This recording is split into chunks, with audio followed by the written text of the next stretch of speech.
지금부터 여러분은 믿을 수 없는 광경을 목격하게 될 것입니다. 1964년 대한민국이 케냐로부터 1만 달러 규모의 식량을 무상 원조받았다는 사실 알고 계셨나요? 그런데 지금 바로 그 땅에서 대한민국의 이름으로 전 세계가 탐내는 비밀의 프로젝트가 발견되었습니다. 아프리카 대륙 깊숙한 곳, 문명과는 단절된 케냐의 한 오지. 마을에서 대한민국과 관련된 금지된 진실이 숨겨져 있다는 것입니다. 수십 년간 국제사회에 관심받기였던 그곳. 그런데 최근 부족 전체가 혼란에 휩싸이는 기이한 일들이 벌어지고 있다고 합니다. 심지어 인근 부족들 사이에서는 코리아 사람들이 땅 밑에서 고대의 영혼을 깨우고 있다라는 섬뜩하고도 매혹적인 이야기들이 은밀하게 퍼져나가고 있죠.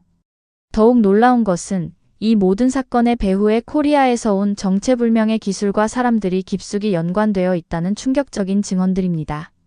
과거 우리가 도움을 받았던 그 나라, 케냐에서 대한민국은 지금 무엇을 하고 있는 것일까요? 감히 상상조차 할 수 없는 그 비밀의 문이 지금 열립니다. 그 전에 좋아요와 구독 버튼 가볍게 한번 눌러주시면 저희 감동 3스푼에 정말 따뜻한 격려가 된답니다. 그럼 바로 시작하겠습니다. 나는 마카마 마을의 촌장, 올레 투쿠요. 이 붉은 먼지 가득한 투르카나 땅에서 내 평생을 보냈습니다. 밤하늘의 별들은 변함없이 빛나지만 우리 부족의 삶은 단 하루도 편안한 날이 없었죠. 몇 해째 계속되는 지독한 가뭄은 우리 땅의 숨통을 조여왔습니다. 한때는 푸른 생명으로 넘실댔을 강줄기는 이제 거북이 등껍질처럼 갈라진 흙바닥을 드러낸 지 오래요. 우리 안악들은 새벽 일찍 일어나 몇 시간을 걸어 겨우 한 줌의 흙탕물을 길어오지만 그마저도 이웃 푸른 강 부족과의 잦은 다툼 끝에 얻어내는 것이요.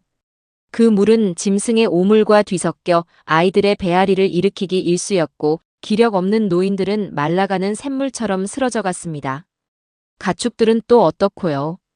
한때 우리 부족의 자랑이었던 소와 염소들은 뼈만 앙상하게 남아 뜨거운 햇볕 아래 쓰러져 갔죠.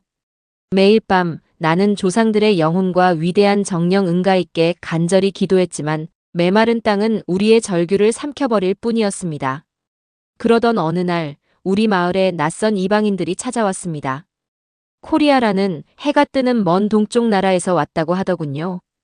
자신들을 한국국제원조팀이라 소개한 그들은 우리에게 지하수 개발을 통한 식수 지원 사업이라는 것을 제안했습니다.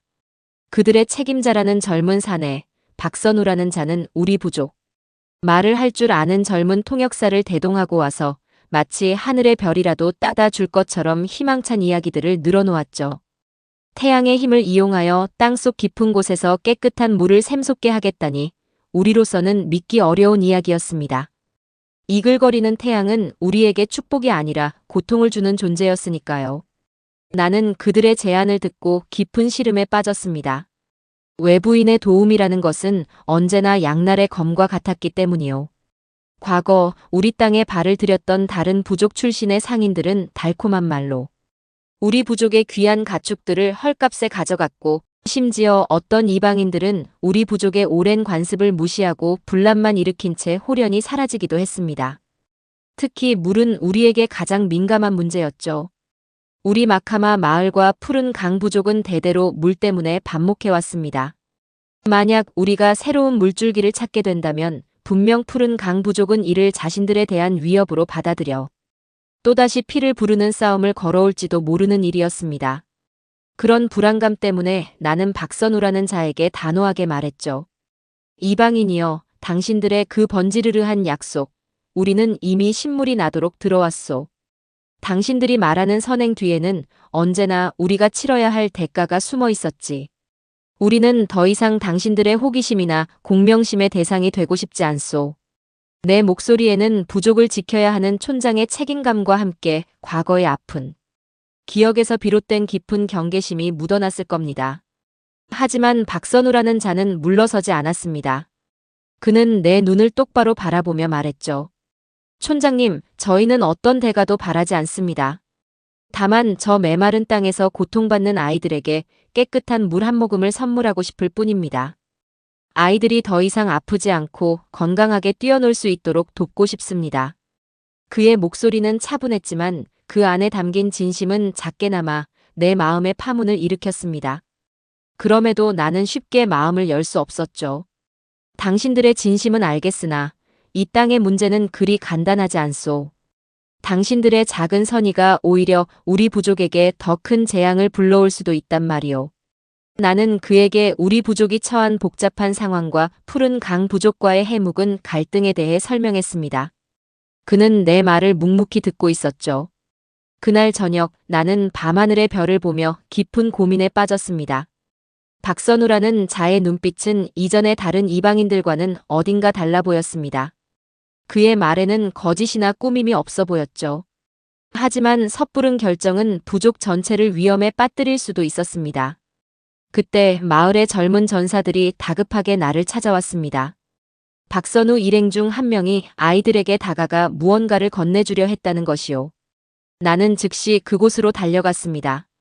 박선우는 작은 그림이 그려진 종이를 한 아이에게 주려 하고 있었고 우리 부족 청년들은 날카로운 창을 앞세워 그를 막아서고 있었죠. 팽팽한 긴장감이 감돌았습니다. 나는 그들 사이에 끼어들어 박선우를 막아섰습니다. 이방인이여, 다시 한번 경고하오. 우리 아이들에게 함부로 손대지 마시오. 당신들의 작은 친절이 어떤 오해를 불러일으킬지 당신들은 아직 모르오. 내 목소리는 분노와 불안감으로 떨리고 있었습니다. 박선우는 당황한 표정으로 나를 바라보았죠. 그와 나 사이에는 늘 그렇듯 말이 아닌 눈빛과 표정, 그리고 통역사의 목소리가 오갔지만 그는 그 순간 처음으로 이 낯선 땅에서 선의만으로는 모든 것을 해결할 수 없다는 사실을 깨달았을지도 모릅니다. 그날 이후 박선우와 그 일행은 우리에게 직접적으로 다가오지 않았습니다. 대신 마을에서 조금 떨어진 곳에 천막을 치고 조용히 지내기 시작했죠. 처음 며칠은 우리 부족 청년들이 밤낮으로 그들의 동태를 살폈습니다. 혹시라도 우리를 해하려는 음흉한 속셈이 있지는 않은지, 혹은 밤중에 몰래 우리 땅에 무언가를 훔쳐가려는 것은 아닌지 의심의 눈초리를 거두지 않았죠. 하지만 그들은 정말 아무것도 하지 않았습니다. 그저 묵묵히 자신들의 천막 주변을 정리하고 때로는 먼 발치에서 우리 아이들이 노는 모습을 지켜볼 뿐이었어요. 그러던 중 이상한 일이 벌어지기 시작했습니다. 박선우 일행 중 한 명, 얼굴이 하얗고 안경을 쓴 젊은 여자가 매일 아침 우리 마을 주변을 돌며 아픈 사람들을 돌보기 시작한 겁니다. 그 여자는 간단한 상처를 치료해주고 열이 나는 아이들에게는 작은 알약을 건네주기도 했죠. 처음에는 모두 경계하며 다가가지 않았지만 며칠 지나지 않아 그 여자의 천막 앞에는 아픈 아이를 업은 아낙네들이 하나둘 모여들기 시작했습니다. 심지어 우리 부족의 오랜 숙적인 푸른 강 부족, 사람들까지 몰래 그 여자를 찾아와 도움을 받는다는 소문도 들려왔죠. 나는 못마땅했지만 당장 아파 신음하는 내 백성들을 외면할 수도 없는 노릇이었습니다. 가장 큰 변화는 내 어린 손녀딸, 나케추에게 닥친 위기에서 시작되었죠. 며칠 전부터 시름시름 앓던 아이가 그날 밤 갑자기 불덩이처럼 열이 끓어오르기 시작했습니다. 아이는 숨도 제대로 쉬지 못하고 헛소리까지 했죠. 우리 부족의 약초로는 도저히 차도가 없었습니다. 절망감에 휩싸여 있을 때 우리 마을의 젊은 아낙 중 하나인 레아가 다급하게 내게 다가왔습니다. 레아는 몇 해 전 잠시 도시에서 생활하다 돌아온 아이로 다른 아낙들보다는 바깥 세상 물정에 밝고 무엇보다 우리 부족 아이들의 미래를 걱정하는 마음이 깊었죠. 레아는 내게 박선우에게 도움을 청해야 한다고 간곡히 속삭였습니다. 나는 자존심이 상했지만 손녀딸의 고통 앞에서는 어쩔 도리가 없었죠. 결국 한밤중에 박선우를 불렀습니다. 박선우는 한달음에 달려와 나케추의 상태를 살폈습니다. 그의 눈빛은 진지했고 손길은 조심스러웠죠. 그는 가져온 약으로 나케추의 열을 내리려 애썼고 밤새도록 아이 곁을 지켰습니다. 동이틀 무렵 기적처럼 나케추의 열이 내리고 아이는 편안하게 잠이 들었죠. 나는 아무 말 없이 박선우의 지친 얼굴을 바라보았습니다. 그의 이마에는 땀방울이 송골송골 맺혀 있었고 눈은 밤샘 간으로 붉게 충혈되어 있었죠. 그때 나는 이 이방인에게서 어떤 다른 의도도 꾸밈도 찾아볼 수 없다는 것을 어렴풋이 느꼈습니다. 그는 진심으로 내 손녀를 걱정했고 진심으로 우리를 도우려 하고 있었습니다. 레아는 그런 박선우의 모습을 옆에서 지켜보며 안도의 한숨과 함께 희미한 미소를 지었죠. 그 일이 있은 후 마을 분위기는 조금씩 달라지기 시작했습니다. 아이들은 더 이상 박선우 일행을 두려워하지 않고 먼저 다가가 말을 걸기도 했죠. 특히 박선우가 작은 기계에서 흘러나오는 이상하지만 경쾌한 노래를 틀어주자 오랫동안 웃음을 잃었던 우리 아이들이 처음으로 소리내어 웃으며 그 노래를 따라 부르기 시작했습니다. 아기상어 노래라던 그 노래에 아이들의 해맑은 웃음소리는 메마른 우리 마을에 마치 단비처럼 스며들었죠.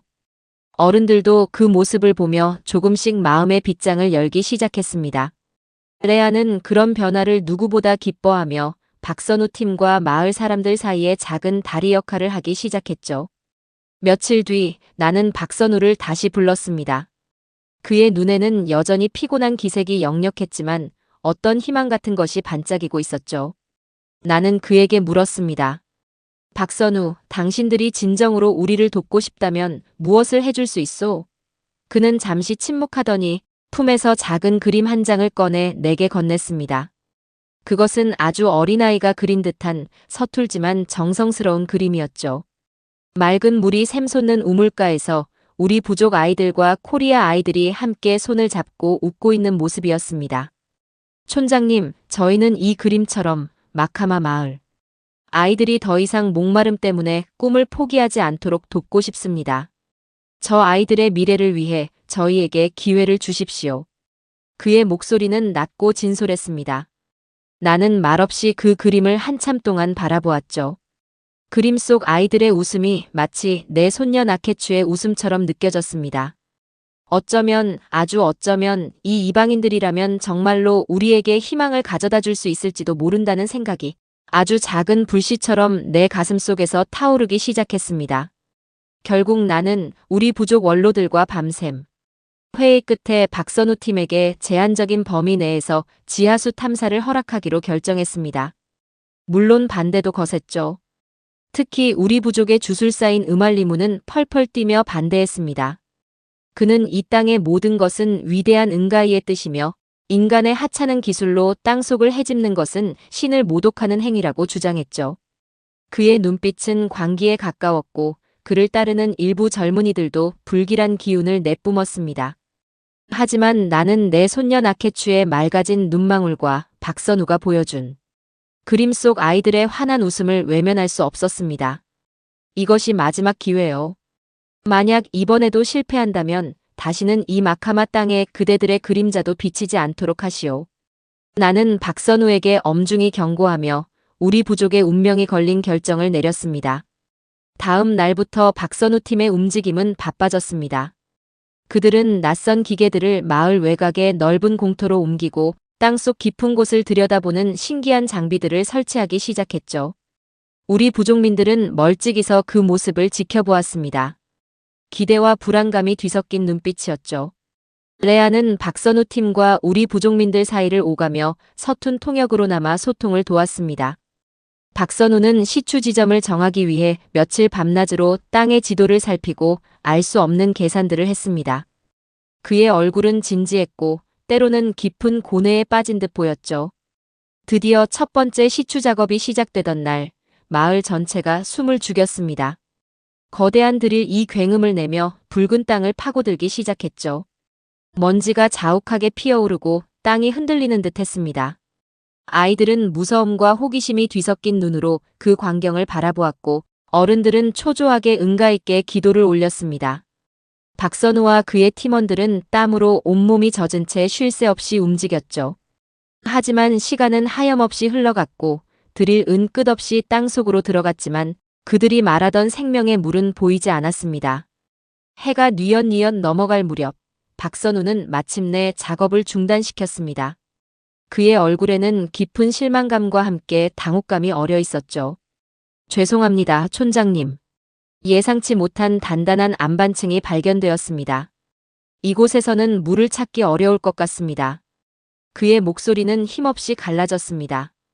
그 순간 기다렸다는 듯이 음알리무가 앞으로 나섰습니다. 그의 손에는 주술 도구가 들려 있었고 눈은 번뜩였죠. 보시오, 촌장. 이것이 바로 은가이의 경고다. 이방인들이 우리 땅의 신성함을 더럽히려 하니 땅속 정령들이 노하신 것이다. 그의 외침에 일부 부족민들이 동요하기 시작했습니다. 불안한 속삭임이 군중 속으로 퍼져나갔죠. 나는 애써 침착함을 유지하려 했지만 가슴 한구석이 무너져 내리는 듯 했습니다. 역시 헛된 기대였던가. 이 저주받은 땅에서 물을 찾는다는 것은 처음부터 불가능한 일이었을지도 모릅니다. 박선우와 그의 팀원들은 고개를 숙인 채 아무 말도 하지 못했죠. 그때 음알리무가 더욱 기세등등하게 외쳤습니다. 저 이방인들을 당장 이 신성한 땅에서 쫓아내야 한다. 저들이 우리 땅의 정기를 더럽히고 은가이의 분노를 불러일으키고 있다. 그의 선동에 일부 젊은이들이 흥분하여 한국팀의 천막 쪽으로 몰려가려 했습니다. 험악한 분위기가 순식간에 마을을 뒤덮었죠. 바로 그때였습니다. 레아가 용감하게 그들 앞을 막아섰습니다. 작은 체구였지만 그녀의 눈빛은 단호했죠. 멈추십시오. 이분들은 우리를 해하려 온 것이 아닙니다. 우리 아이들의 미래를 생각해 주십시오. 이분들은 우리 아이들에게 깨끗한 물을 주기 위해 저 멀리서 온 분들입니다. 레아의 떨리는 목소리가 공허하게 울려 퍼졌습니다. 음알리무는 코웃음을 치며 레아를 밀치려 했죠. 일촉즉발의 상황이었습니다. 나는 더 이상 지켜보고만 있을 수 없었습니다. 촌장의 지팡이를 높이 치켜들고 그들 사이로 나아갔습니다. 내 마음속에서는 실망감과 분노, 그리고 아주 작은 희망의 불씨가 여전히 꺼지지 않고 싸우고 있었죠. 이 위기를 어떻게 넘겨야 할지 나는 다시 한번 중대한 결정을 내려야 했습니다. 나는 그날 촌장의 지팡이를 높이 치켜들고 음알리무와 흥분하여 한국팀의 천막으로 몰려가려던 젊은이들 사이를 갈랐습니다. 내 눈빛은 분노로 타올랐고 목소리는 천둥처럼 울려 퍼졌죠. 모두 멈추시오. 지금 이게 무슨 짓들이오. 이 마카마 땅의 질서는 아직 내가 책임지고 있소. 손님에게 함부로 무력을 행사하는 것은 우리 붉은 사자 부족의 방식이 아니오. 내 위험에 눌린 것인지 아니면 레아의 용기 있는 외침에 잠시 이성을 되찾은 것인지 흥분했던 젊은이들은 주춤거리며 물러섰습니다. 음알리무는 여전히 분이 풀리지 않은 듯 씩씩거렸지만 감히 내 앞을 가로막지는 못했죠. 나는 그를 차갑게 쏘아보며 말했습니다. 음알리무, 그대의 충정은 알겠으나 섣부른 판단으로 부족을 혼란에 빠뜨리지 마시오. 저들의 첫 번째 시도는 실패했지만 아직 모든 것이 끝난 것은 아니오. 그렇게 소란은 일단락되었지만 마을의 공기는 무겁게 가라앉았습니다. 박선우와 그의 팀원들은 당혹감과 함께 깊은 실망감을 감추지 못했죠. 나는 그날 밤 박선우를 조용히 불렀습니다. 그의 얼굴은 흑빛이었고 눈에는 피로와 좌절감이 가득했죠. 박선우, 오늘 일은 미안하게 되었소. 하지만 그대도 보았듯이 우리 부족민들의 인내심도 바닥을 보이고 있소. 다음번에도 실패한다면 나 역시 더 이상 그대들을 막아줄 명분이 없소.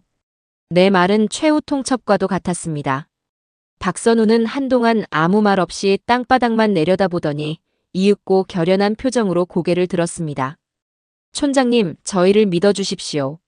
저희는 절대 포기하지 않을 겁니다. 반드시 이 땅에서 물을 찾아낼 것입니다.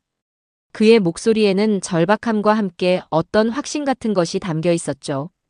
다음 날부터 박선우 팀은 더욱 필사적으로 움직였습니다. 그들은 밤낮을 가리지 않고 새로운 시추 지점을 찾기 위해 애썼고 이전보다 훨씬 더 많은 양의 자료와 지도를 검토했습니다. 하지만 두 번째 시추 시도 역시 결과는 참담했죠. 드릴은 또다시 단단한 안반층에 막혔고 어렵사리 뚫고 들어간 곳에서는 소금기 가득한 물만 조금 나올 뿐 우리가 그토록 갈망하던 맑은 생명수는 그림자도 보이지 않았습니다. 세 번째 시도는 더 심각했습니다. 예상치 못한 장비 고장까지 겹치면서 작업은 하염없이 지연되었고 마을 사람들의 불만은 이제 웅성거림을 넘어섰죠. 음알리무는 이때다 싶어 더욱 기세등등하게 저주의 말을 퍼부었고 그를 따르는 젊은이들은 한국팀의 천막 주변에 불길한 표식을 남기며 위협적인 분위기를 조성했습니다. 박선우의 얼굴에는 수심이 가득했습니다. 그는 밤잠을 설치며 자료를 분석하고 알 수 없는 기호들이 가득한 지도를 들여다보았지만 그의 표정은 점점 더 어두워져 갔습니다. 나는 그를 보며 안타까움을 느꼈지만 뾰족한 도움을 줄 수는 없었죠. 그러던 어느 날 박선우가 조심스럽게 나를 찾아왔습니다. 그의 눈빛은 이전과는 달리 날카롭게 빛나고 있었죠. 촌장님, 아무래도 이상합니다. 단순한 불운이라고 하기에는 너무나 많은 문제가 동시에 발생하고 있습니다. 저희 장비 일부가 미세하게 손상된 흔적도 발견되었습니다. 혹시 누군가 의도적으로 우리 사업을 방해하고 있는 것은 아닐까요? 그의 말에 나는 섬뜩한 기분이 들었습니다. 사실 나 역시 최근 들어 마을 주변에서 낯선 자들의 움직임이 느껴진다는 보고를 몇 차례 받은 적이 있었기 때문입니다. 그들은 주로 밤에 나타나 무언가를 살피는 듯했고 우리 부족의 감시망을 교묘하게 피해 다녔죠. 박선우의 말을 듣고 나니 그 모든 것이 예사롭지 않게 느껴졌습니다. 혹시 우리 마을에 새로운 물 공급원이 생기는 것을 원치 않는 자들이 있는 것은 아닐까? 인근 지역에서 불법적으로 상아를 밀거래하거나 희귀 광물을 채굴하여 막대한 이익을 챙기는 악덕 사업가 자파르라는 자에 대한 흉흉한 소문이 떠올랐습니다. 그는 오래전부터 우리 투르카나 지역의 관리들과 결탁하여 온갖 불법적인 일들을 자행해왔고 자신의 이익에 방해가 되는 자는 가차없이 제거한다는 악명이 높았죠. 만약 우리 마을에 안정적인 물 공급원이 생겨 외부의 감시가 심해진다면 그의 불법 사업에 큰 타격이 될 것은 자명한 일이었습니다. 어쩌면 그자가 음알리물을 뒤에서 조종하고 있거나 혹은 직접적으로 우리 사업을 방해하고 있는 것일지도 모른다는 의심이 들기 시작했죠. 그날부터 레아와 우리 부족의 젊고 용감한 청년 몇몇이 박선우를 도와 은밀하게 조사를 시작했습니다. 그들은 밤낮으로 마을 주변을 정찰하고 낯선 자들의 흔적을 추적했죠. 며칠 뒤 레아가 다급한 표정으로 나를 찾아왔습니다. 그녀의 손에는 정체 모를 작은 금속 조각이 들려 있었죠. 그것은 분명 우리 부족의 물건이 아니었습니다. 촌장님, 이것을 밤중에 시추장비 근처에서 발견했습니다. 아무래도 누군가 몰래 장비를 망가뜨리려 한 것 같습니다. 레아의 말에 내 심장은 차갑게 가라앉았습니다. 박선우의 의심이 사실이었던 겁니다. 보이지 않는 손이 우리 마을의 운명을 뒤흔들고 있었습니다. 레아가 가져온 정체불명의 금속 조각은 불길한 예감을 현실로 만들었습니다. 누군가가 아주 교묘하고 악랄한 방식으로 우리 마을의 샘물 사업을 방해하고 있었던 것이죠. 박선우는 그 금속 조각을 유심히 살피더니 그것이 시추장비의 특정 부품을 손상시키기 위한 도구일 가능성이 높다고 말했습니다. 그의 얼굴은 이전보다 더욱 굳어 있었죠. 촌장님, 이제부터는 더욱 경계를 강화해야 합니다. 저들의 방해는 더욱 집요해질 겁니다. 그의 목소리에는 비장함마저 감돌았어요.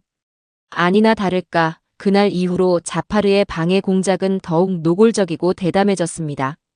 밤에는 정체 모를 괴한들이 한국팀의 천막 주변을 어슬렁거리며 위협적인 분위기를 조성했고 낮에는 음알리물을 앞세워 더욱 교묘한 방식으로 주민들을 선동했죠. 그는 우리 부족의 오랜 가뭄이 사실은 이방인들이 신성한 땅을 파헤쳐 은가이의 분노를 샀기 때문이며 박선우 팀이 가져온 식량과 약품에는 저주가 걸려있다는 끔찍한 소문까지 퍼뜨렸습니다. 일부 순진한 부족민들은 그의 말을 곧이곧대로 믿고 한국팀을 멀리하기 시작했고 심지어 레아와 젊은 청년들에게까지 적대적인 눈빛을 보내기도 했죠. 마을의 분위기는 걷잡을 수 없이 흉흉해졌습니다. 엎친 데 덮친 격으로 하늘마저 우리를 버린 듯 했습니다. 기록적인 폭염이 투르카나 땅을 덮쳤고 가뜩이나 부족했던 샘물과 우물들은 바닥을 드러내기 시작했죠. 마지막 남은 한 줌의 물마저 증발해버릴 듯한 맹렬한 더위 속에서 아이들은 탈수와 열병으로 힘없이 쓰러져 갔습니다. 늙은이들은 기력을 잃고 그늘 밑에 누워 하늘만 바라보았고 아낙네들의 눈에서는 눈물마저 말라버린 듯 했죠. 우리 마카마 마을은 그야말로 생지옥과 다름없었습니다. 부족민들의 불만은 하늘을 찔렀고 모든 원망은 박선우 팀과 나에게로 향했죠. 촌장님, 이 모든 것이 저 이방인들 때문입니다. 당장 저들을 쫓아내고 은가 있게 용서를 빌어야 합니다. 음알리무의 선동은 불난 집에 기름을 붓는 격이었습니다. 나는 깊은 고뇌에 빠졌습니다. 이대로 박선우 팀의 사업을 중단시키고 그들을 돌려보내야 하는 것일까요? 그것이 과연 우리 부족을 위한 최선의 선택일까요? 아니면 이 모든 절망 속에서도 신락 같은 희망을 붙잡고 그들을 믿어야 하는 것일까요? 밤마다 잠 못 이루고 뒤척이며 해답을 찾으려 했지만 머릿속은 뒤죽박죽 엉켜 풀리지 않았습니다. 내 평생 이토록 무력하고 괴로운 적은 없었죠. 그러던 어느 날 마을의 어머니들이 먼저 침묵을 깼습니다. 그들은 더 이상 아이들의 고통을 지켜볼 수 없었던 겁니다. 한 아이의 어머니가 탈수로 축 늘어진 아이를 품에 안고 내 앞에 와 무릎을 꿇었습니다. 그녀의 눈에서는 뜨거운 눈물이 하염없이 흘러내렸죠. 촌장님, 제발 우리 아이들을 살려주십시오. 이 아이에게 필요한 것은 주술이나 기도가 아닙니다. 단 한 모금의 깨끗한 물입니다. 제발 제발 저 이방인들에게 마지막 기회를 주십시오. 그녀의 절규는 내 심장을 후벼 파는 듯 했습니다. 뒤이어 다른 어머니들도 그리고 레아와 젊은 청년들도 그녀의 뒤를 따랐습니다. 그들의 눈빛에는 절박함과 함께 어떤 강한 의지가 담겨 있었죠.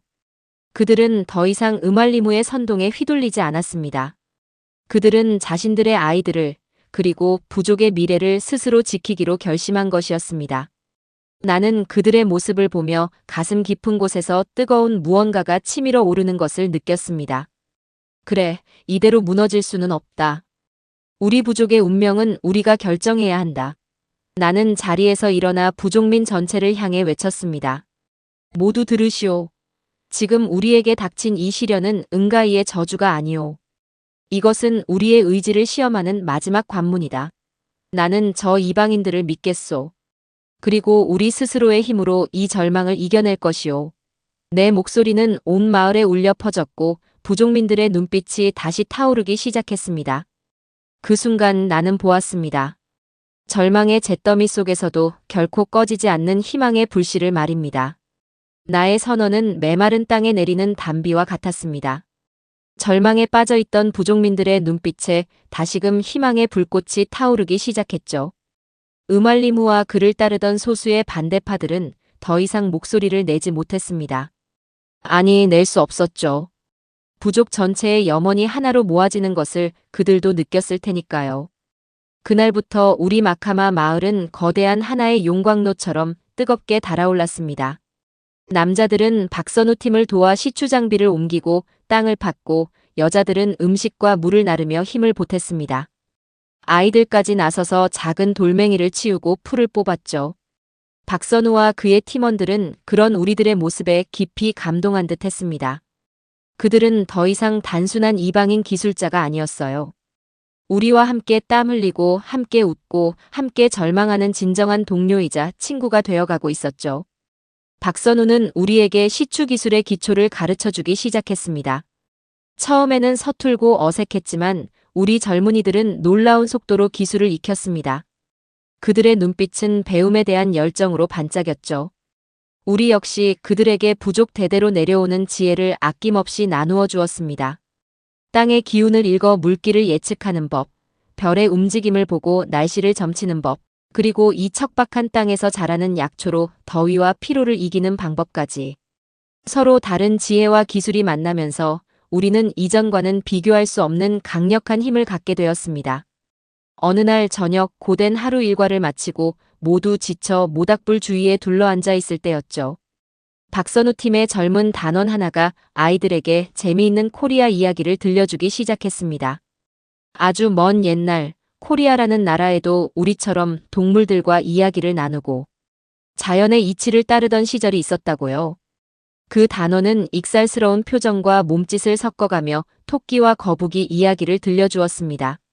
느림보 거북이가 어떻게 꽤 많은 토끼를 이기고 경주에서 승리했는지에 대한 이야기였죠. 처음에는 어리둥절해하던 우리 아이들도 이야기가 진행될수록 점점 빠져들었고 거북이가 결승선에 다다랐을 때는 마치 자신들이 이긴 것처럼 환호성을 질렀습니다. 어른들도 그 모습을 보며 빙그레 웃었죠. 그때 박선우가 나에게 다가와 말했습니다. 촌장님, 이 이야기는 저희 코리아에서 아주 오랫동안 전해 내려오는 이야기입니다. 아무리 힘든 상황이라도 포기하지 않고 꾸준히 노력하면 결국에는 뜻을 이룰 수 있다는 교훈을 담고 있죠. 나는 그의 말에 고개를 끄덕였습니다. 비록 문화는 달라도 삶의 지혜는 다르지 않다는 것을 느꼈으니까요. 그날 밤 우리는 잠시나마 고된 현실을 잊고 이야기꽃을 피우며 마음껏 웃고 떠들었습니다. 먼지 날리던 마카마 마을의 모처럼 따뜻한 활기가 넘쳤습니다. 하지만 우리의 이런 작은 행복을 시기하는 자가 있었습니다. 바로 악덕 사업가 자파르였죠. 그는 우리가 마지막 남은 시추 지점에서 작업을 시작하자 더 이상 간접적인 방해로는 안 되겠다고 판단한 모양입니다. 그는 교묘한 방법으로 우리에게 결정적인 타격을 입히려 했습니다. 어느 날 아침 우리가 마지막 희망을 걸고 있던 시추 장비의 핵심 부품 몇 가지가 밤사이 감쪽같이 사라져버린 겁니다. 작업은 중단될 수밖에 없었고 마을은 다시 절망감에 휩싸였죠. 음알리무는 이때다 싶어 다시 목소리를 높였습니다. 보시오. 이 모든 것이 이방인들이 불러온 재앙이다.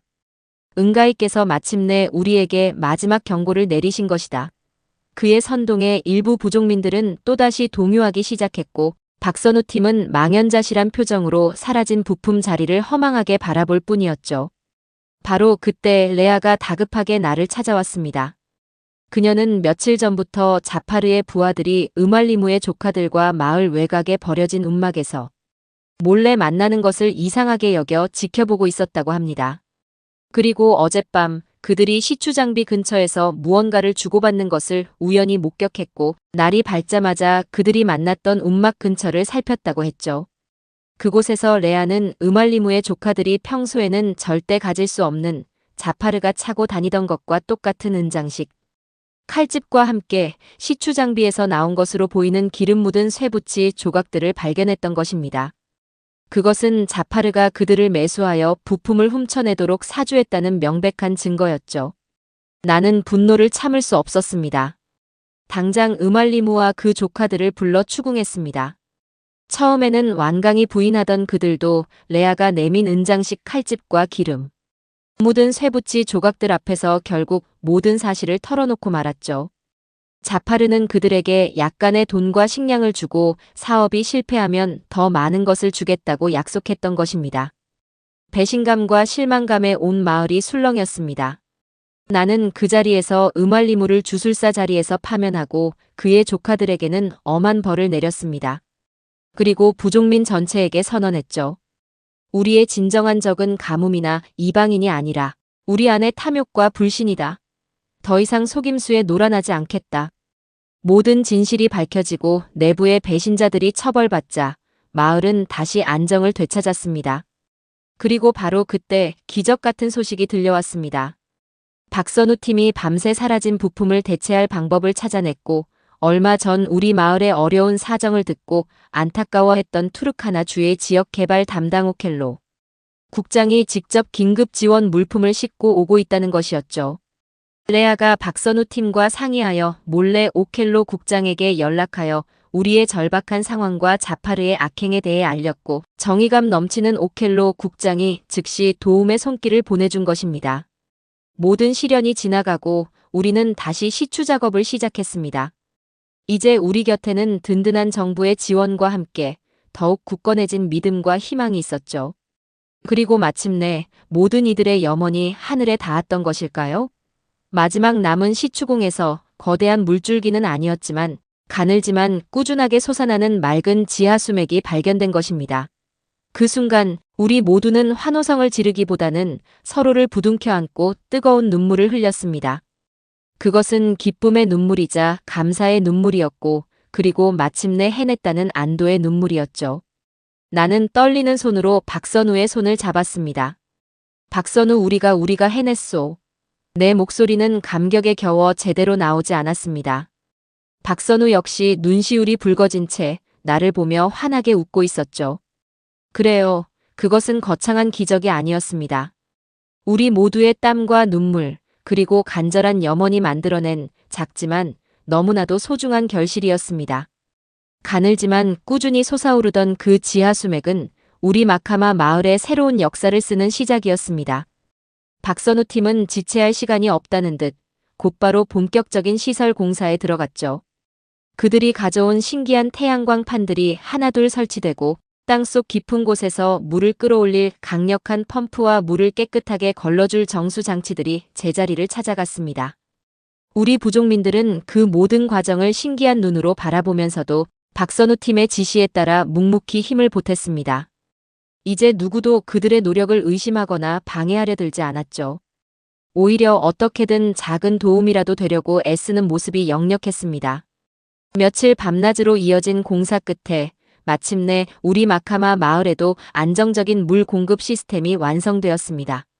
마을 한가운데에 설치된 공동 수도꼭지에서 맑고 깨끗한 물이 콸콸 쏟아져 나오는 순간 우리 모두는 다시 한번 뜨거운 눈물을 흘렸습니다.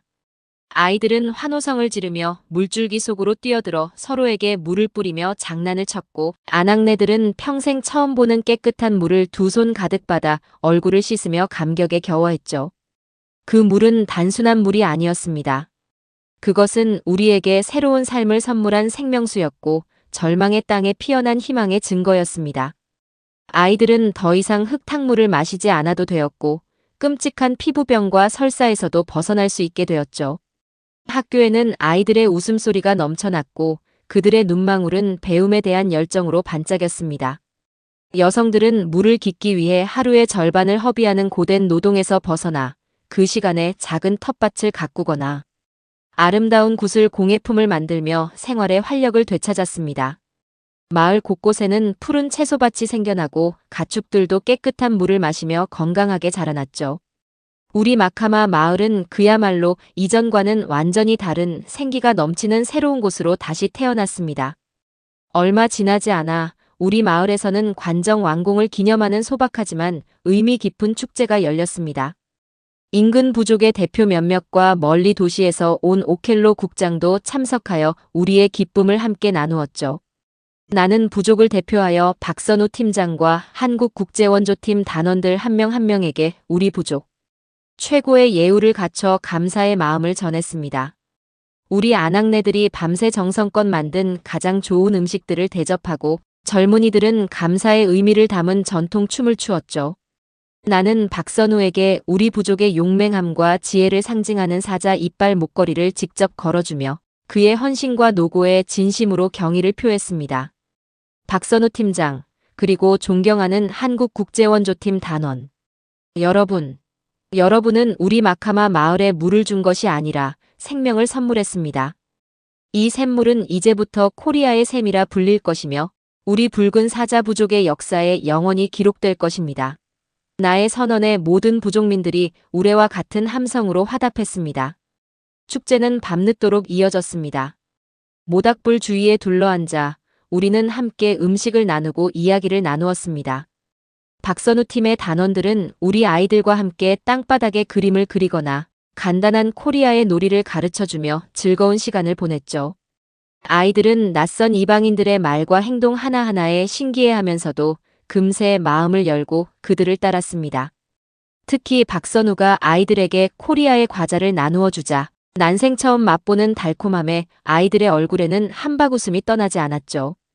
비록 말은 잘 통하지 않았지만 웃음과 몸짓만으로도 우리는 충분히 서로의 마음을 이해하고 나눌 수 있었습니다. 그날 밤 우리 마카마 마을의 하늘에는 그 어느 때보다 많은 별들이 반짝이는 듯했고 모닥불의 온기보다 더 따뜻한 우정이 우리 모두의 가슴을 채우고 있었죠.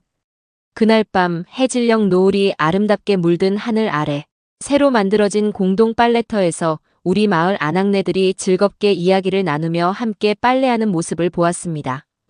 그 옆에서는 아이들이 맑은 물웅덩이에서 물장구를 치며 해맑게 웃고 있었죠. 나는 멀리서 그 평화로운 풍경을 박선우와 함께 말없이 지켜보았습니다. 박선우가 조용히 입을 열었죠. 촌장님, 이제 시작입니다. 이 물이 마르지 않는 한 마카마 마을의 희망도 결코 마르지 않을 겁니다. 나는 그의 말에 힘껏 고개를 끄덕였습니다. 그렇소, 박선우. 이것은 진정한 희망의 시작이요. 우리 마카마는 당신들과 코리아의 도움을 영원히 잊지 않을 것이요. 우리의 대화는 짧았지만 그 안에는 그 어떤 긴 말보다 더 깊은 신뢰와 우정이 담겨 있었습니다. 박선우 팀장과 한국국제원조팀 단원들이 우리 마카마 마을을 떠나던 날 하늘은 유난히 맑고 푸르렀습니다. 하지만 우리 부족민들의 마음은 먹구름이 낀 듯 무겁기만 했죠. 짧은 시간이었지만 그들은 이미 우리에게 단순한 이방인이 아니었습니다. 함께 땀 흘리고 함께 웃고 함께 눈물 흘렸던 소중한 친구이자 가족과도 같은 존재가 되었으니까요. 마을 어귀에는 이른 아침부터 모든 부족민들이 나와 그들의 마지막 길을 배웅했습니다. 아이들은 밤새 서툰 솜씨로 그린 그림과 작은 꽃다발을 박선우 팀장에게 건네며 눈물을 글썽였고, 아낙네들은 정성껏 마련한 음식을 그들의 가방에 챙겨주며 아쉬움을 달랬죠. 나는 박선우의 두 손을 잡고 한동안 아무 말도 하지 못했습니다. 가슴속에서 뜨거운 무언가가 울컥 치밀어 올라 목이 메었기 때문이죠. 박선우 아니, 이제는 내 아들이라 불러도 되겠소. 우리 마카마는 당신과 코리아의 은혜를 영원히 잊지 않을 것이오. 부디 건강하시오. 간신히 말을 잇는 내 목소리는 심하게 떨리고 있었습니다. 박선우 역시 눈시울이 붉어진 채 나를 힘껏 껴안았죠. 촌장님, 아니 아버지. 저희야말로 마카마 마을에서 너무나 많은 것을 배우고 갑니다. 진정한 나눔과 사랑의 의미를 깨닫게 해주셔서 정말 감사합니다. 저희는 떠나지만 저희의 마음은 언제나 이곳 마카마와 함께할 것입니다. 그의 말은 단순한 작별 인사가 아니었습니다. 그것은 국경을 넘어선 영원한 우정의 약속이었죠. 그들이 떠난 후에도 마카마 마을에는 기적 같은 변화가 계속되었습니다. 코리아의 샘에서 흘러나오는 맑은 물은 우리 땅을 풍요롭게 적셨고, 척박했던 사막은 조금씩 푸른빛을 되찾아갔습니다. 아이들은 건강하게 자라 학교에서 새로운 지식을 배웠고, 젊은이들은 박선우 팀에게 배운 기술로 직접 관정을 관리하고 새로운 농사법을 익혔죠. 우리는 더 이상 하늘만 바라보며 절망하지 않았습니다. 우리 스스로의 힘으로 미래를 개척해 나갈 수 있다는 자신감을 얻었으니까요. 레아는 우리 마을 최초의 여성 물관리위원장이 되어 깨끗한 물을 공평하게 나누고 부족 간의 화합을 이끄는 훌륭한 지도자로 성장했습니다. 약간의 날들이 흘렀습니다. 내 몸은 세월을 따라 늙어갔지만 마음만은 그 어느 때보다 젊고 활기찼죠. 우리 마카마 마을은 투르카나 주에서 가장 살기 좋은 마을 중 하나로 발전했습니다. 나는 가끔 밤하늘의 별을 보며 박선우를 생각합니다. 그가 아니었다면, 코리아라는 먼 나라의 따뜻한 도움이 없었다면 우리 마카마 마을은 여전히 절망의 늪에서 허덕이고 있었을 겁니다.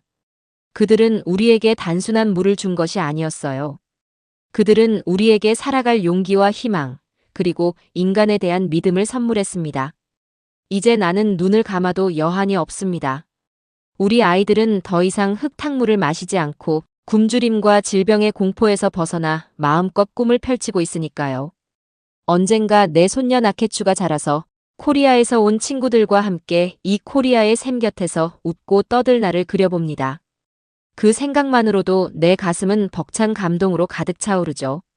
가장 절박한 순간, 가장 먼 곳에서 찾아온 이들의 따뜻한 손길은 메마른 땅에 생명의 강물을 흐르게 했습니다. 기술은 물줄기를 찾았지만 진심은 마음의 샘을 열었습니다. 대한민국, 그 이름은 이곳 투르카나의 밤하늘에 가장 밝게 빛나는 새벽별로 영원히 기억될 것입니다. 아산테 사나, 코리아. 고맙습니다, 나의 친구들이여. 당신들은 우리에게 진정한 새벽을 선물했습니다. 오늘 우리는 저 멀리 아프리카의 뜨거운 태양 아래 대한민국이 만들어낸 또 하나의 감동적인 순간을 함께했습니다. 한때 세계의 가장자리에서 도움의 손길을 기다렸던 우리가 1만 달러의 구호 식량을 원조받던 그 대한민국이 이제는 지구 반대편, 가장 낮은 곳에 희망을 전하는 나라가 되었죠. 기술은 사막에 길을 내고 진심은 사람들의 마음을 움직였습니다. 그리고 그 두 가지가 만났을 때 우리는 불가능이라 여겼던 기적이 현실이 되는 것을 목격했습니다. 이 이야기가 오늘 여러분의 가슴속에 작은 울림으로 오래도록 남기를 바랍니다. 대한민국은 그렇게 묵묵히 세상을 향해 따뜻한 빛을 비추고 있습니다. 오늘도 긴 시간 함께 해주셔서 진심으로 감사드립니다. 더 좋은 이야기로 다시 찾아뵐 수 있도록 구독과 좋아요 눌러주시면 큰 힘이 됩니다. 지금까지 감동세 스푼이었습니다.